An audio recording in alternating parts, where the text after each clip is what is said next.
آج سے 1 مہینے کے بعد جو ہے وہ لوکل گورنمنٹ کے الیکشن ہے. اے پاکستانیوں، اے ملک چلانے والوں، میں اب اگلے الیکشن میں کیسے جاؤں؟ اس لیے کہ آپ نے 16 تاریخ کو یہ بتا دیا کہ اس شہر میں ہتھیار کے بغیر الیکشن نہیں لڑا جا سکتا. آپ نے شہر میں بتا دیا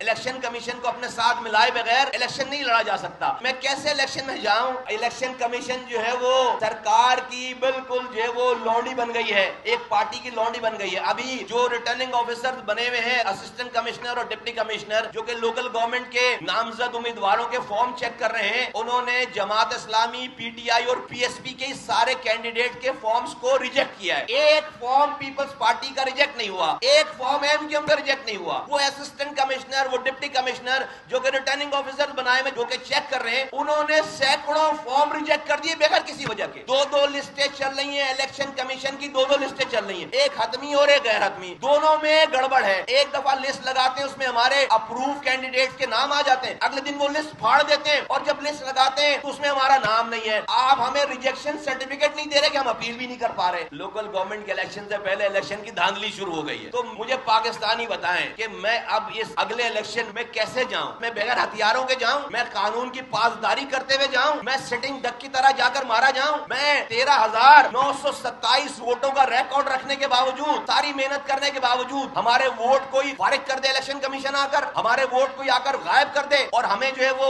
ہار دے دے، میں اس طرح جاؤں؟ آپ مجھے کیا سکھا رہے ہو؟ آپ مجھے کدھر لے کر جا رہے ہو؟ آپ ہمیں کہاں لے کر جا رہے ہو؟ اس شہر میں 22 لوگ روزانہ مرتے تھے، 35 سالوں سے آپریشن چل رہا تھا. اس شہر میں امن قائم نہیں کر سکے. یہ جن کو آپ نے گولیاں ماری ہیں، انہوں نے امن قائم کر کے دکھایا ہے. یہ جو میرے ساتھ نوجوان ہیں، یہ جو نوجوان اور شہر کا ہے کراچی کا، اس نے اپنا ہتھیار جمع کرایا ہے، اس نے بڑے بڑے کیشز جمع کرائے ہیں، اور وہ فائرنگ شادیوں میں کرنے کے لیے جمع نہیں تھے ہتھیار. وہ رو نے پوری پاکستانی فوج سے لڑنے والے ہتھیار جمع کرا رکھے تھے، وہ جمع کرایا ہے. اس شہر میں امن قائم کیا ہے، اور ان لوگوں کے ساتھ آج آپ یہ کر رہے ہو.